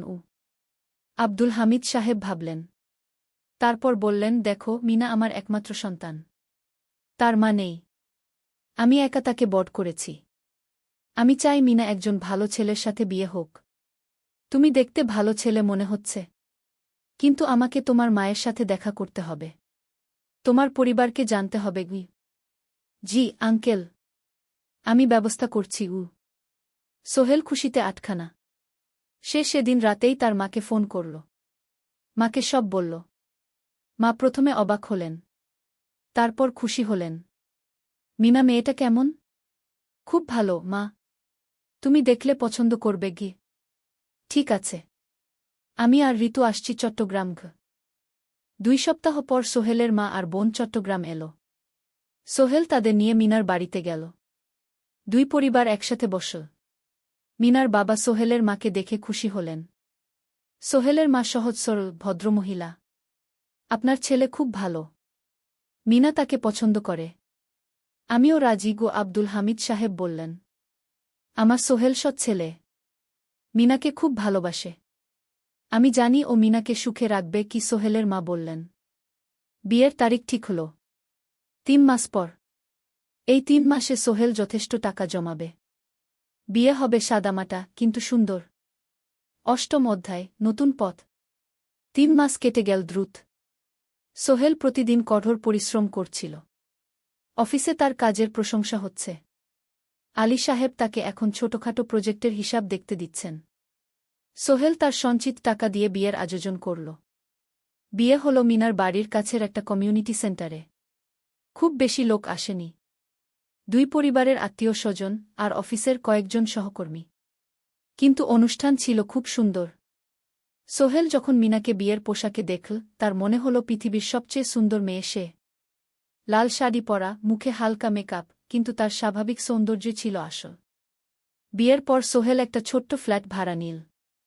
2 রুমের ফ্ল্যাট, মাসে ভাড়া 5,000 টাকা। মিনা এখনও তার পড়াশোনা চালিয়ে যাচ্ছে। আরও 1 বছর বাকি গ্র্যাজুয়েশন শেষ হতে। সোহেলের মা আর বোন গ্রামে ফিরে গেল। মা বলে গেলেন, সোহেল, মিনাকে ভালো রাখিস। মেয়েরা অনেক ত্যাগ করে সংসার করতে। জানি মা। নতুন জীবন শুরু হল। সোহেল সকালে অফিসে যায়, সন্ধ্যায় ফেরে। মিনা সকালে কলেজে যায়, দুপুরে ফিরে রান্না করে ঘর গোছায়। সন্ধ্যায় দুজনে একসাথে বসে পড়াশোনা করে, গল্প করে, টিভি দেখে। জীবন সুন্দর ছিল, কিন্তু চ্যালেঞ্জও ছিল। মাসিক খরচ, ভাড়া ৫,০০০, বাজার ৩,০০০, বিদ্যুৎ গ্যাস ১,০০০, মায়ের জন্য ৫,০০০, মিনার কলেজের খরচ ১,০০০-২,১। মোট প্রায় ১৪,০০০ টাকা। বাঁচত মাত্র ১,০০০ খানেক। কিন্তু সোহেল হাল ছাড়ল না। সে সন্ধ্যায় একটা কম্পিউটার ট্রেনিং সেন্টারে পার্ট টাইম পড়ানো শুরু করল। সপ্তাহে ৩ দিন ২ ঘণ্টা করে। এতে মাসে আরও ৩,০০০ টাকা আসতে লাগল। মিনাও বসে থাকল না। সে বাড়িতে বসে কয়েকজন স্কুলের ছাত্রছাত্রীকে টিউশন পড়াতে শুরু করল। মাসে ২,০০০ টাকা আয়। এভাবে কেটে গেল ৬ মাস। দুজন মিলে পরিবার চালাচ্ছে, স্বপ্ন দেখছে। একদিন সোহেল বলল, মিনা, আমি একটা নতুন স্বপ্ন দেখছি গু। কি? আমি নিজে একটা ছোট্ট কনস্ট্রাকশন কোম্পানি খুলতে চাই। ছোট ছোট প্রজেক্ট নেব। বাড়ি মেরামত, ছোট বিল্ডিং বানানো, এসব। তোমার কি যথেষ্ট অভিজ্ঞতা আছে? আছে। আমি ২ বছর ধরে এই কাজের সাথে জড়িত। অনেক কিছু শিখেছি। আর আলী সাহেবও আমাকে সাহায্য করবেন গু। কিন্তু টাকা কোথায়? কোম্পানি খুলতে তো অনেক টাকা লাগবে গি। আমি জমাচ্ছি। আরও ১ বছর কাজ করব। তারপর চেষ্টা করব। মিনা তাকে সমর্থন দিল। তুমি পারবে। তোমার মধ্যে সেই শক্তি আছে গি। নবম অধ্যায়, চ্যালেঞ্জের সময়। কিন্তু ভাগ্য সবসময় অনুকূলে থাকে না। সোহেল যখন স্বপ্ন দেখছিল নিজের কোম্পানি খোলার, তখনই একটা বড় সমস্যা এল। আলী সাহেবের কোম্পানি একটা বড় প্রজেক্ট পেয়েছিল। একটা ১০তলা বিল্ডিং বানানোর কাজ। কিন্তু প্রজেক্টের প্রধান ইনভেস্টর হঠাৎ পালিয়ে গেল। তিনি কোম্পানির কাছ থেকে প্রায় ৫০ লাখ টাকা নিয়ে গেছেন, কিন্তু কাজ শেষ হয়নি। কোম্পানি বড় ক্ষতির মুখে পড়ল। আলী সাহেব অনেক কর্মচারীকে ছাঁটাই করতে বাধ্য হলেন। প্রায় ১০ জনকে চাকরি থেকে বাদ দিলেন। বাকিদের বেতন কমাতে হল। সোহেলকে আলী সাহেব ডেকে বললেন, সোহেল, আমি তোমাকে রাখতে চাই। তুমি বিশ্বস্ত কর্মচারী। কিন্তু তোমার বেতন কমাতে হবে। ১৫,০০০ থেকে ১০,০০০। সোহেল মনে মনে চিন্তায় পড়ে গেল। ১০,০০০ টাকায় সংসার চলবে কিভাবে? মায়ের খরচ, ভাড়া, বাজার সব মিলিয়ে তো ১৪,০০০ টাকা লাগে। কিন্তু সে কিছু বলল না। ঠিক আছে স্যার। বাড়ি ফিরে সোহেল মিনাকে সব বলল। মিনা চিন্তিত হয়ে গেল। এখন কি হবে? চিন্তা করো না। আমি পার্ট টাইম টিউশনির সময় বাড়াব। আর তুমিও বেশি করে টিউশন নাও। কিন্তু আমার তো পড়াশোনাও আছে গি। জানি। কিন্তু এখন এটাই করতে হবে গু। সোহেল সন্ধ্যায় আরও ২টো জায়গায় পার্ট টাইম কাজ খুঁজল। একটা দোকানের সন্ধ্যায় হিসাব দেখার কাজ পেল। মাসে ২,০০০ টাকা। আরেকটা জায়গায় সপ্তাহান্তে কম্পিউটার রিপেয়ারের কাজ পেল। মাসে ১,৫০০ টাকা। মিনাও ৩ জন নতুন স্টুডেন্ট নিল টিউশনে। তার আয় বাড়ল ২,০০০ থেকে ৩,৫০০। কঠিন সময় ছিল। সোহেল সকাল ৮টায় অফিসে যেত, সন্ধ্যা ৬টায় ফিরত। তারপর একটু বিশ্রাম নিয়ে ৭:৩০টায় বের হতো পার্ট টাইম কাজে। রাত ১০টায় বাড়ি ফিরত। রবি সোমবার কম্পিউটার রিপেয়ারের কাজ। মিনাও সকালে কলেজে যেত, দুপুরে ফিরে রান্না করত, তারপর বিকেলে টিউশন পড়াত। রাতে খাওয়া দাওয়ার পর পড়াশোনা করত। দুজনেরই শরীর খারাপ হতে শুরু করল। সোহেল একদিন অফিসে অজ্ঞান হয়ে পড়ে গেল। ডাক্তার দেখাতে নিয়ে গেল। ডাক্তার বলল, অতিরিক্ত পরিশ্রম। শরীরে পুষ্টির অভাব। ঠিকমতো খাচ্ছেন না মনে হচ্ছে গি। সত্যি কথা, খরচ বাঁচাতে সোহেল আর মিনা অনেক সময় কম খেত। মাংস মাছ কিনত সপ্তাহে ১ দিন। বাকি সময় শাকসবজি, ডাল। মিনা সোহেলকে বলল, আর নয় সোহেল। তুমি এভাবে নিজেকে শেষ করে ফেলছ। আমার পড়াশোনা বন্ধ করে দিই। আমি ফুল টাইম চাকরি করি গি। না, সোহেল জোর দিয়ে বলল। তোমার পড়াশোনা বন্ধ হবে না। আরও মাত্র ৬ মাস বাকি। তুমি গ্রাজুয়েট হবেই গি। কিন্তু তুমি। আমি ঠিক হয়ে যাব। চিন্তা করো না গে। কিন্তু পরিস্থিতি আরও খারাপ হলো যখন সোহেলের মায়ের অসুখ হল। হার্টের সমস্যা। হাসপাতালে ভর্তি করতে হল। খরচ ৫০,০০০ টাকা। সোহেলের হাতে এত টাকা কোথায়? সে করিম মামার কাছে ধার চাইল। করিম মামা ২০,০০০ টাকা দিলেন। বাকি ৩০,০০০ টাকা সোহেল একটা এনজিও থেকে ঋণ নিল। সুদের হার মাসে 2%। মায়ের চিকিৎসা হল। তিনি সুস্থ হয়ে গেলেন। কিন্তু সোহেল এখন ঋণের বোঝায় পড়ে গেল। প্রতি মাসে ৩,০০০ টাকা করে কিস্তি দিতে হবে। সেই রাতে সোহেল আর মিনা বিছানায় শুয়ে কথা বলছিল। সোহেল বলল, মিনা, আমি মনে হয় ভুল করেছি। শহরে এসে বিয়ে করে তোমাকে কষ্টে ফেলেছি গু। মিনা তার হাত ধরল। না সোহেল, তুমি ভুল করনি। জীবনে এরকম খারাপ সময় আসে, কিন্তু এটা কাটিয়ে ওঠাই হলো আসল শক্তি। আমরা একসাথে আছি, একসাথে থাকব। সব কিছু ঠিক হয়ে যাবে। মিনার কথায় সোহেল একটু সাহস পেল। হ্যাঁ, হাল ছাড়া যাবে না। ১০ম অধ্যায়, আলোর দিকে। ৩ মাস পরে পরিস্থিতি একটু ভালো হতে শুরু করল।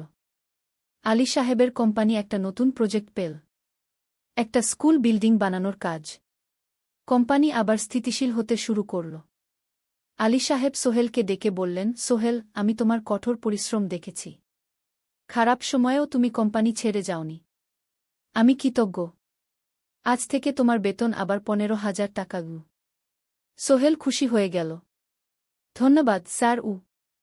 মিনাও গ্র্যাজুয়েশন শেষ করল। ভালো ফলাফল করল। সে এখন চাকরি খুঁজছে। একদিন মিনা একটা প্রাইভেট স্কুলে শিক্ষিকার ইন্টারভিউ দিতে গেল। ইন্টারভিউ ভালো হল। তাকে নিযোগ দেওয়া হল। বেতন ১২,০০০ টাকা। সেদিন সন্ধ্যায় দুজনে মিলে একটা ছোট্ট পার্টি করল। একটা বিরিয়ানি কিন, কোমল পানীয় কিন। দুজনে মিলে খেল। আমরা পেরেছি, সোহেল মিনা বলল। হ্যাঁ, আমরা পেরেছি গু। এখন দুজনের মিলিয়ে আয় ২৭,০০০ টাকা। খরচ চালানোর পর প্রায় ১০,০০০ টাকা বাঁচে। সোহেল এই টাকা দিয়ে লোন শোধ করতে শুরু করল। পার্ট টাইম কাজগুলো ছেড়ে দিল। শরীরের যত্ন নেওয়া শুরু করল। আরও ৬ মাস পরে সোহেলের কাছে একটা বড় সুযোগ এল। আলী সাহেব একদিন তাকে ডাকলেন। সোহেল, তুমি কি নিজের ব্যবসা করতে চাও? স্যার, আমি তোমাকে একটা ছোট্ট প্রজেক্ট দিতে চাই। একটা ৩ তলা বিল্ডিংয়ের কনস্ট্রাকশন। তুমি ম্যানেজ করবে, আমি শুধু সুপারভাইজ করব। লাভের ৫০% তোমার গু। সোহেল ভাবল, এটা একটা বড় সুযোগ, কিন্তু ঝুঁকিও আছে। যদি কাজটা ভালোভাবে না হয়? স্যার, আমি চেষ্টা করব। কিন্তু যদি ভুল হয়? ভুল হবে না। আমি তোমার উপর বিশ্বাস রাখছি। তুমি পারবে গু। সোহেল রাজি হয়ে গেল। এই প্রজেক্ট তার জীবনে টার্নিং পয়েন্ট হতে পারে। ১১ অধ্যায়, স্বপ্ন পূরণের পথে। পরের ৬ মাস সোহেল খুব কঠোর পরিশ্রম করল। প্রজেক্টটা ম্যানেজ করা সহজ ছিল না। শ্রমিক নিযোগ, ম্যাটেরিয়াল কেনা, কাজের তদারকি, সময়মতো কাজ শেষ করা, সব দায়িত্ব তার। প্রথম ২ মাস খুব চাপের মধ্যে গেল। একদিন একজন শ্রমিক কাজ করতে গিয়ে আহত হল। সোহেল তাকে হাসপাতালে নিয়ে গেল, তার চিকিৎসার খরচ দিল। এতে প্রজেক্টের বাজেট একটু বাড়ল, কিন্তু সোহেল জানত এটা করা দরকার। আরেকদিন ভুল ম্যাটেরিয়াল ডেলিভারি হল। সোহেল সেগুলো ফেরত পাঠাল, সঠিক জিনিস আনাল। এতে ৩ দিন দেরি হল, কিন্তু কাজের মান ঠিক রইল। মিনা তাকে সবসময় সাপোর্ট করছিল। সে এখন চাকরিতে স্থিতিশীল। স্কুলের বাচ্চারা তাকে পছন্দ করে। প্রিন্সিপাল তার কাজে খুশি। প্রজেক্ট শেষ হল ৬ মাসে। সময়মতো, বাজেটের মধ্যে। বিল্ডিংয়ের মালিক খুব খুশি হলেন। তিনি আলী সাহেবকে ধন্যবাদ দিলেন। আলী সাহেব বললেন, ধন্যবাদ আমাকে না, এই ছেলেকে দিন। সোহেল পুরো প্রজেক্ট ম্যানেজ করেছে গু। প্রজেক্ট থেকে মোট লাভ হল ৩ লাখ টাকা। সোহেল পেল ১.৫ লাখ টাকা। তার জীবনে এত টাকা এই প্রথম। সে করিম মামার ঋণ শোধ করল। এনজিওর বাকি ঋণ শোধ করল। তারপর তার মাকে ৫০,০০০ টাকা পাঠাল। মা দিয়ে গ্রামের বাড়িটা একটু মেরামত করাল, বোন ঋতুর জন্য একটা ল্যাপটপ কিনল। বাকি টাকা দিয়ে সোহেল একটা ব্যাংক অ্যাকাউন্টে জমা রাখল। ভবিষ্যতের জন্য। আলী সাহেব সোহেলকে আরও ২টো প্রজেক্ট দিলেন। এবার একটু বড়। সোহেল আত্মবিশ্বাসের সাথে সেগুলোও শেষ করল। ২ বছর পরে সোহেল সিদ্ধান্ত নিল, এবার নিজের কোম্পানি খোলার সময় এসেছে। ১০ অধ্যায়, নতুন শুরু। সোহেল তার সব জমানো টাকা দিয়ে একটা ছোট্ট অফিস ভাড়া নিল। ২ রুমের অফিস। একটা রুমে কাজের জায়গা, আরেকটায় ছোট্ট মিটিং রুম। অফিসের সামনে একটা বোর্ড লাগাল, Sohel construction and development. Meena তাকে সাহায্য করছিল। সে অফিসের অ্যাকাউন্টস দেখত সন্ধ্যায় স্কুল থেকে ফিরে। দুজন মিলে একটা টিম। প্রথমে ছোট ছোট কাজ নীল।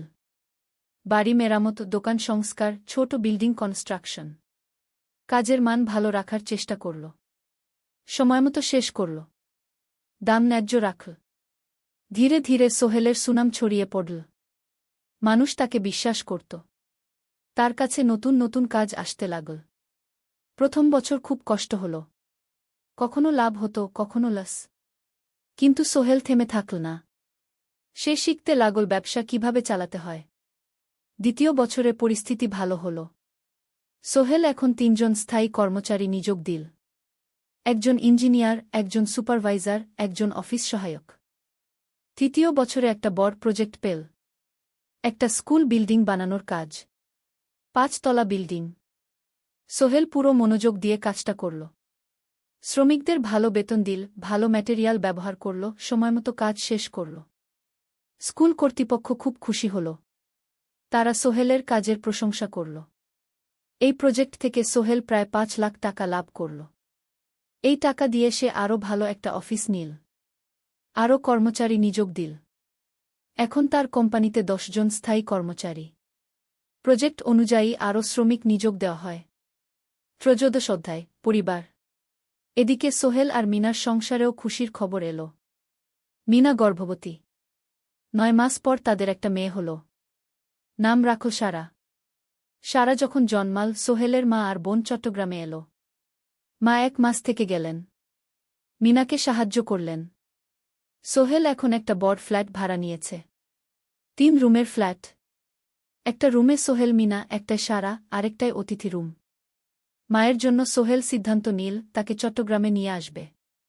গ্রামে একা থাকা ঠিক না। কিন্তু মা রাজি হলেন না। না বাবা, আমি গ্রামেই থাকব। এখানে আমার পরিচিত মানুষ আছে। তোর বোনকে নিয়ে যা।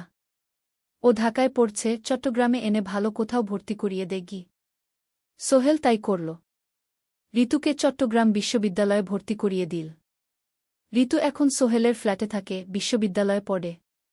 সোহেলের মনে হল তার জীবন এখন পরিপূর্ণ। স্ত্রী, মেয়ে, বোন সবাই তার কাছে। ব্যবসা ভালো চলছে। মা গ্রামে সুখে আছেন। চতুর্দশ অধ্যায়, সফলতার শিখরে। ৫ বছর কেটে গেল। সোহেল এখন একজন সফল উদ্যোক্তা।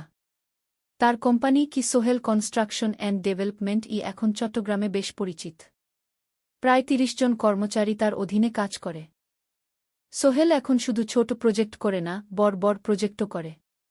একটা ৮ তলা বিজনেস কমপ্লেক্স বানানোর কাজ পেয়েছে। একটা হাসপাতাল বিল্ডিং বানাচ্ছে। মিনা এখনও স্কুলে পড়ায়। সে এখন ভাইস প্রিন্সিপাল। সাথে সোহেলের কোম্পানির অ্যাকাউন্টস ম্যানেজার। দুজন মিলে ব্যবসা চালা। সারা এখন ৪ বছরের। স্কুলে ভর্তি হয়েছে। খুব চালাক মেয়ে। ঋতু বিশ্ববিদ্যালয় থেকে গ্রাজুয়েট হয়ে একটা ব্যাংকে চাকরি পেয়েছে। একদিন আলী সাহেব